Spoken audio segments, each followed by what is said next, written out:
think it's the most common mistake for anyone who like starts selling either services or products on the internet is like you start to get some traction and then you're immediately like, it should be a different idea. It's like, no, you should just obsess over all the boring components of what you're doing and it'll probably double or triple from here. Based on what I've learned in the past of how to work while traveling, if you try to stick to the same big schedule, you end up going to zero rather than, okay, I'm actually just going to reduce the scope by 50%, but really intentionally do that 50%. Luxury goods in pretty much any industry can teach you so much about all of the little things. Like, how can you make it where the customer is like thanking you for asking something of you because you've done it in such an over-the-top way where they're like, I'm impressed. We eat our own dog food when we talk about this. Any new business we start, we can reapply that same thinking and we'll be able to do it much faster, much more efficiently. You could say, is this the exact perfect business? We think it is, but even if it wasn't, how can you build the skill that then you can reapply to all of the other businesses that you do in the future? Boom. Welcome back to another episode of the Espresso Hour, coming to you remotely for the first time it's been a while since we haven't recorded from the shipyard. It's taken me back a little bit to have this Riverside browser, but we're here. I'm coming to you from Medellin, Colombia, where I'm here for the second week because I took a little trip after Cole's wedding. Cole, congrats. Officially tied the knot. How does it feel? That's right. Everyone keeps asking me how it feels, and I feel bad saying this answer, but I'm like, I just feel relief. I feel relief that it's over. I feel relief that I'm done. You know, planning a wedding is like having a part-time job. It's like 30 hours a week. It was amazing, but I'm just so happy that all of that logistical planning is over. Yeah, it was fun. One of the funnier moments was 11 p.m., maybe 12 on wedding night, where we were just like dancing around, everyone just partying, and I kind of dapped you up, just gave you a hug, and you're like, this is amazing, and I can't wait to get back to take over the game. And it was like all we needed to say of this, let's soak this in and then get back to hitting the ground running. And here we are. We're back, ready to go. We're back. And I love the feeling of stepping away and then coming back and just like 0 to 100 right back to work. It's like the best feeling on earth to me. That's when you know you've taken enough time doing something else. Is you cannot stand another second of not being fully back, dialed in on it. Yeah. Like that's how you know a vacation or just time off in general has served its role. I feel that on the micro level. Like I know I've taken enough time in the afternoon of not working where I'm just counting down the minutes to going to bed so I can wake up and work again on the next thing.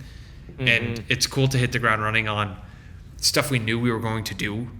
And so there was no replanning, no re-engineering. It was like we had the plan had a couple week break, and then right back into it. Nothing changes, no need to go. And we've probably done that in the past of like scrambling, what do we do? How do we do this? But given the roadmap we have right now, it's just simple and clean, and we know exactly what to do. We have a very simple year ahead of us. This is definitely the simplest I think it's been on our journey, you know, because it's really not a lot of creating. There's some new things, but it's really not creating new things. It's just improving existing things, you know. Yeah, we talked about that in the last one. So let's talk about a couple things. I have one story from a restaurant I went to in Medellin, and then we want to talk a little bit about working styles while traveling, looking forward ahead on the year, how we look at routines when we're fully dialed in on something versus when we're less dialed in, like a maintenance mode, monk mode style kind of thing. But so I went to this restaurant called Idilico 2 days ago, and it's a Michelin star, 7-course, just unbelievable experience, and way different than some of the others that I went to. One last night called El Cielo, and it's like a scene. There's like a lot of commotion, there's like fire, all this stuff. But this had like one of the most calm zen, like back VIP rooms. The waiter was like the most calming person I've ever spoken with. You know how a waiter does a really good job when they like put the dish down and it's silent? Like he just, I don't know, he had this technique to just put it down. I was like, this is amazing when he's replacing silverware. Anyway, amazing meal. And after dessert, so it brings out this dessert. There were 2 desserts, one that's like the fruity one and then one that's like rich chocolate. I'm sitting there talking to my girlfriend and I'm just saying, this was such an unbelievable meal. Like I can't wait to recommend this place to a ton of people. And I feel that way after a lot of meals. Like, this was amazing. I'm going to send friends here. I want to leave a review. But I have never once, I don't know if you have, left a Google review on somewhere. Have you ever left a Google review ever? And I always think like, oh yeah, I can't wait to like, oh, maybe I'll review it sometime. So after dessert, the both owner and waiter come over and they're like, how was your meal?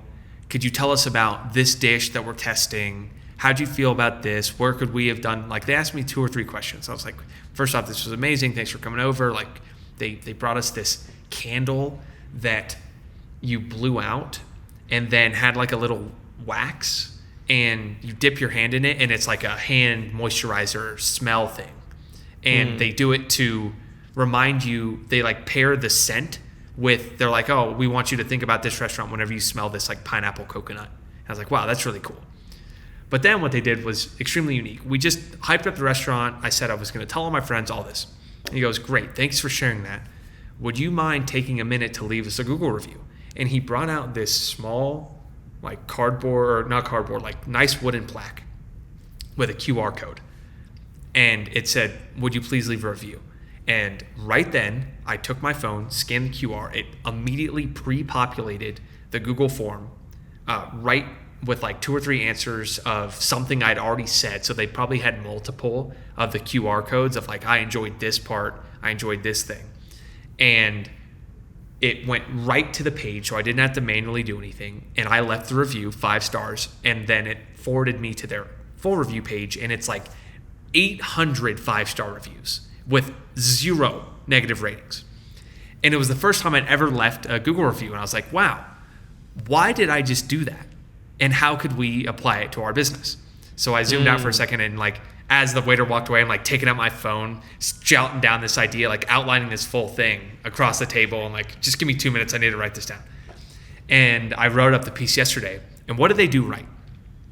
Well, first, why don't I ever fill out Google reviews? 1, it's a ton of friction. It's always like, I gotta go find the restaurant on Google Maps, and then I gotta like log in, I gotta do all these things. They ask me too many questions, it's not clear, and like, I don't know what to say. So a ton of friction.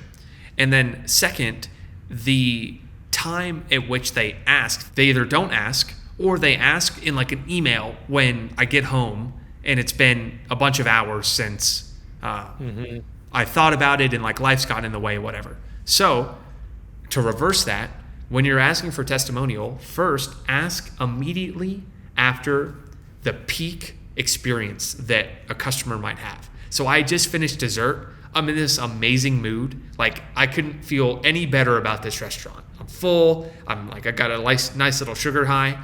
And then they ask for the review, where of course I'm more likely to leave it. And then they present this perfect plaque that pre-populates it. I was done with it in under 30 seconds. And then I left the review, and you could tell it's working because they have so many 5 stars. So that was one little story of how I'm trying to just go through life looking for little frameworks. And I think the nice restaurant industry is a tremendous industry to study. Amazing example. Because you can apply it to your business of how to just make customers feel good. And everyone, I'm reading Unreasonable Hospitality by Danny Meyer, same idea. And so seeing that, I'm like, okay, cool. I'm going to apply that exact same thing to the way we ask for testimonials. So how can we reduce the friction, and how can we ask only after like a peak event in terms of value, perceived value of the product? I think we were talking about this a little bit in Colombia during my wedding too, but you have to watch the show The Bear, because it's all about this, chef who's essentially Michelin trained, but he's like trying to start his own restaurant, and he's like instilling all of these mentalities and practices. And it's I love like luxury goods in pretty much any industry can teach you so much about all of the little things. Like, my suit for my wedding was a custom tailored Giorgio Armani suit. The experience of getting that suit gave me so many ideas for like little things that you could add to a business. High grade restaurants are that way. Really great like car companies.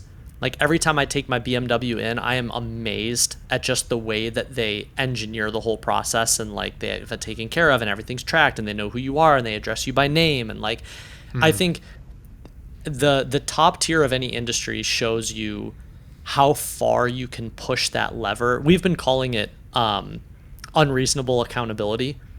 You know, like how can you make it so much to the point where the customer is like thanking you for asking something of you because you've done it in such an over the top way where they're like, I'm not even annoyed, I'm impressed that you went to this length. We've been seeing that with some of our emails to people who have fallen off, there's two responses you could expect. One is like, leave me alone, you're messaging me too much, but people are making a big investment in PGA, so we're going above and beyond. Almost every one of them is an apology. Like, I'm sorry I have dropped the ball here. Thank you for continuing to reach out to me, calling me, messaging me on all platforms. Like, there is such a higher level that we can push. And that is you hit the nail on the head. It's when you see the difference between like elite top tier service and just really good service. You're like, oh, because you felt this at the spot in the Keys, right? Similar idea. Wild. Similar idea. Yeah, right? that was at the end of our wedding. Yeah, me and my wife. It's fun to say now. Me and my wife.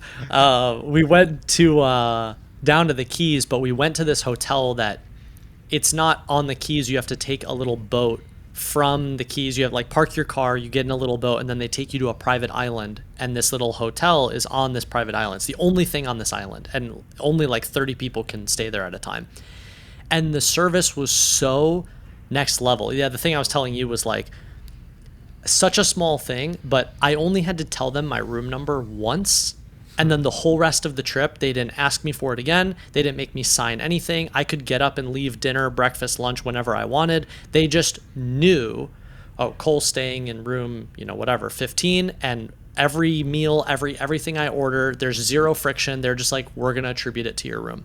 Which is so different than like if you go to an all-inclusive hotel in Cabo, right? Where like, you're like, oh, I want a bottle of water. They're like, okay, we got to ring that up. Wait, I need you to sign this receipt. Sign your room number. Like you notice there's such a different experience in just that small decision. So much goes into that, and you don't recognize it till you feel it or see it.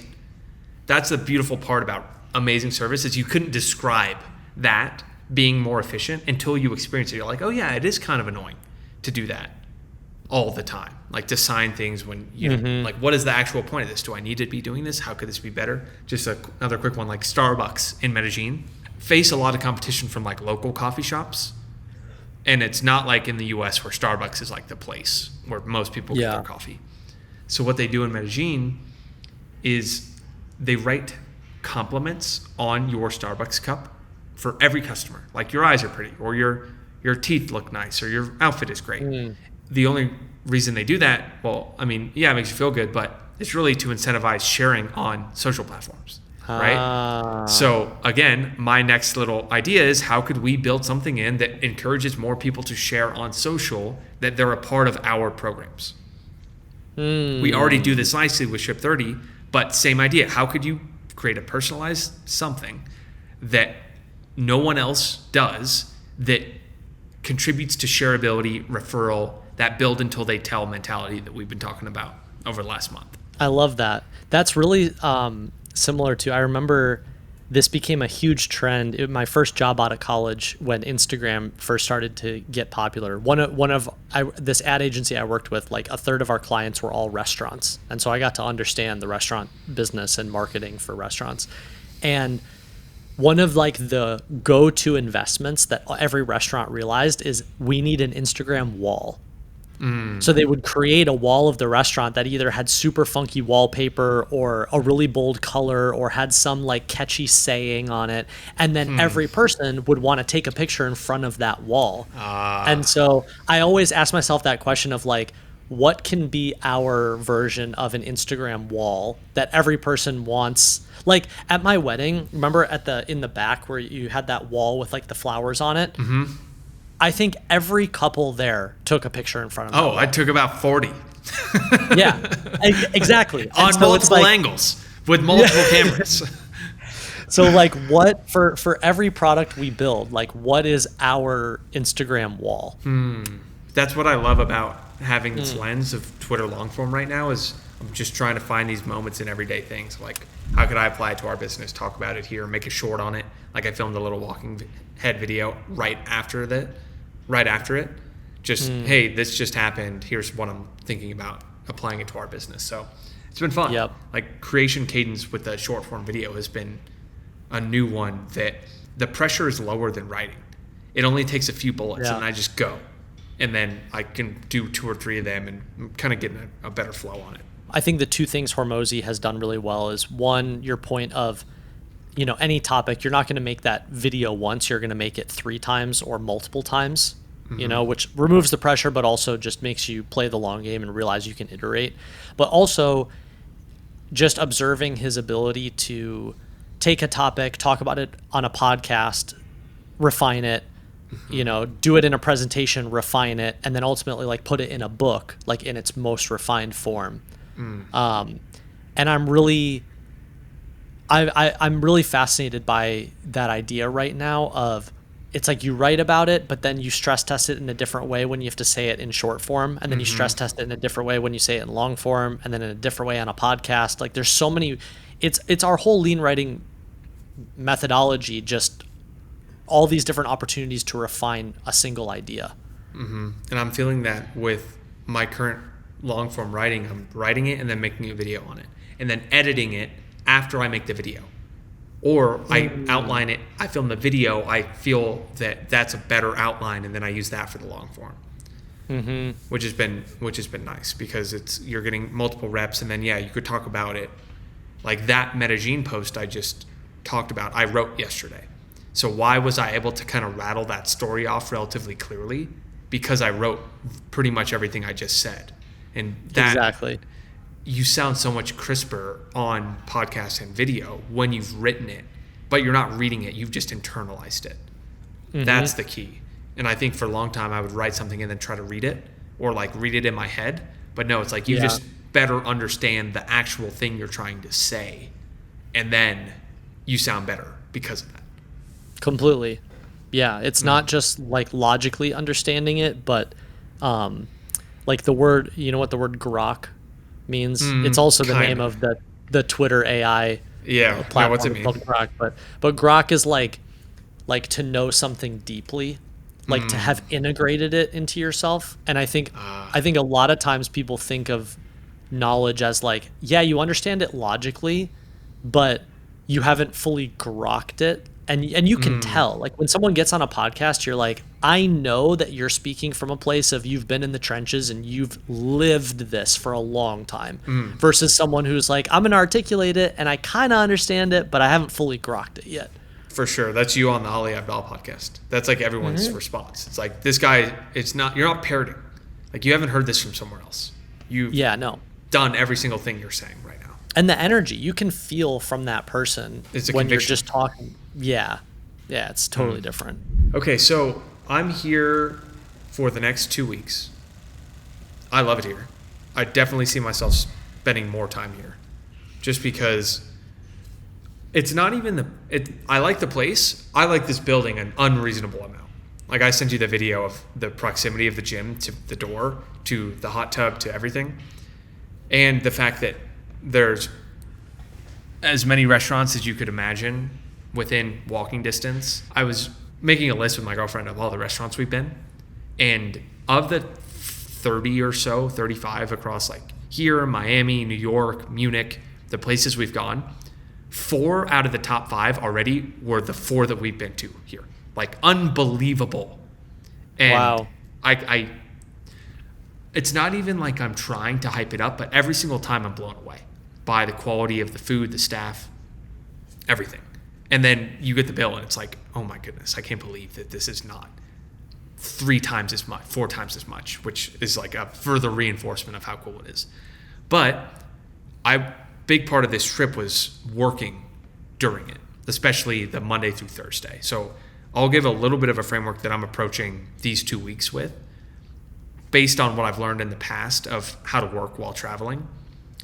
And I think where I've made some mistakes in the past with this is trying to, 1, stick to the same schedule that I do in Miami, which is 5 a.m. waking up, working basically the entire day until 5, going to the gym, coming back, closing loops, and shutting the day down. And then doing that Monday to basically Sunday, where the weekend, if I don't have anything, I just do the same thing I do during the week, but I don't have anyone to like call or anything. Here, I'm setting some intentional constraints both with the time of day that I'm working and the number of days. And ironically, I'm getting a lot done in that time, and it's helping me understand like where am I being inefficient back in Miami. But that constraint for me is not working Friday, Saturday, Sunday, pretty much. So still giving, because what happens is if you try to stick to the same big schedule and you can't do it, you end up going to 0. And I think that's like a general habit change thing, is like if you can't stick to what you were doing, people just give it up entirely. Yep. Rather than, okay, I'm actually just going to reduce the scope by 50%, but really intentionally do that 50%. So what that's meant for us is it's nice here because the sun rises at 6, like high in the sky at 6. So I'm getting up at 6:30, doing a light workout, sitting down at like doing a light workout, stretch, hydrate, sitting down at a coffee shop at 8 and saying, I am working for 4 hours, like 8 to 12. What am I going to do with that time? It makes you realize that a lot of the calls that I have on the calendar, what I've been doing is trying to run them async and moving them past noon.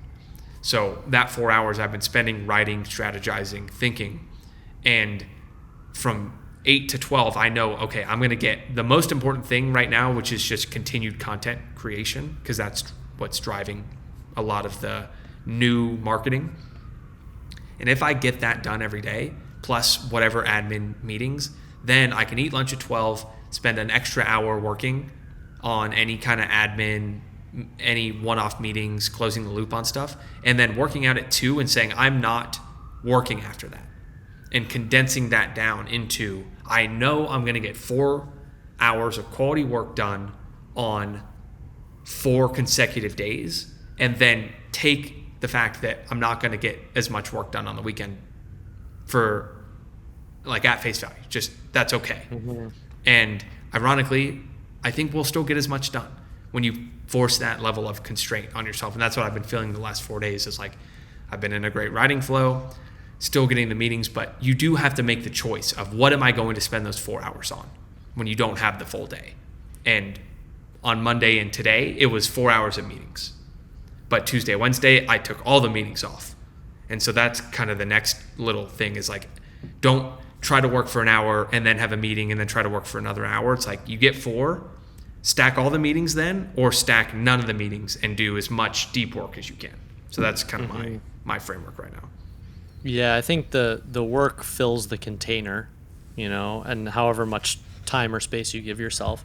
Something though that, and I think we've been learning this pretty intuitively, but it's worth making more and more conscious, is I think when you change the space or wherever you're working, or the constraint, how much or how long you work, I think you sort of naturally, you, me, anyone, I think you sort of naturally pick different things to work on that fit within that space. So like, for example, since you're in a different place and outside of your normal routine, I think it actually makes a lot of sense to gravitate toward things like content or calls, because those things they don't require as much immersion. Whereas a month ago or a couple weeks ago, when you were overhauling the whole like accountability, Airtable supply chain of PGA, like you were living in Airtable for like 8 hours a day for 3 weeks in a row. And I think if you had tried to do that type of work where you are now, it would have been very, very hard. Basically impossible. Yeah. No, and I see it too. Like whenever I'm traveling, or if we're inverted, and like I'm doing what you're doing now, it's really hard for me to make meaningful progress on like a curriculum, for example. Whereas like right now, I just got back from my wedding. I'm back in my like proven routine. And the past 2 days, I've basically written for like 8 straight hours both days. And from the moment I woke up, aside from going to the gym and eating dinner, I worked until like 10 p.m. And like, I can do that because I'm in the right space for that. And those are basically me on infrastructure and operational and you on curriculum. It's like, we need immersion for that. And then content. You have to. Yeah, because content still fits in when we don't spend all day on those two things, right? We can still do that early in the morning and then spend the full day. Yeah, that makes sense, and a good crystallization there. And even just saying that out loud, like, I'm gonna go like out to Arizona in a couple weeks to look at houses. Like, I should just mentally register for myself from now until then, great time period to make as much progress as possible on the curriculum side. But like, that week I'm there would be a great week for me to pivot to how can I create new content as marketing, for example. Short form video scripts or long form video scripts or things like that. Because it's not as like, it doesn't require as much immersion, but it's still productive and beneficial for the business. It's just a different thing. Right. How can you allocate, given your constraints, the highest leverage work? Which I think is, like, that as a framework is really important, because otherwise what happens is you're like, I need to, or I'm going to travel, but I still feel like I need to make progress on this curriculum. And you try and force something into a container that like isn't built for that. And then what ends up happening is you get the worst of both worlds. You don't make as much progress on the business component, and you almost like beat yourself up about it while you're traveling, which then means you're not able to enjoy the travel. So it's like understanding, I think, what is the highest leverage thing that fits within the right container for that period of time. It's just a week, or it's just 2 weeks. Like, it's not forever, you know? And I can feel that as I'm mapping out next week, right? It's high, like my best usage of time is still on content, getting ahead on that. So when I get back, I can dive back into likely the Ship 30 async, full infrastructure there. And what's nice is I don't have any travel for 2 months after that. And so I can really intentionally design. I'm like, I'm going to be there. And then the summer, I'm going to be traveling a lot.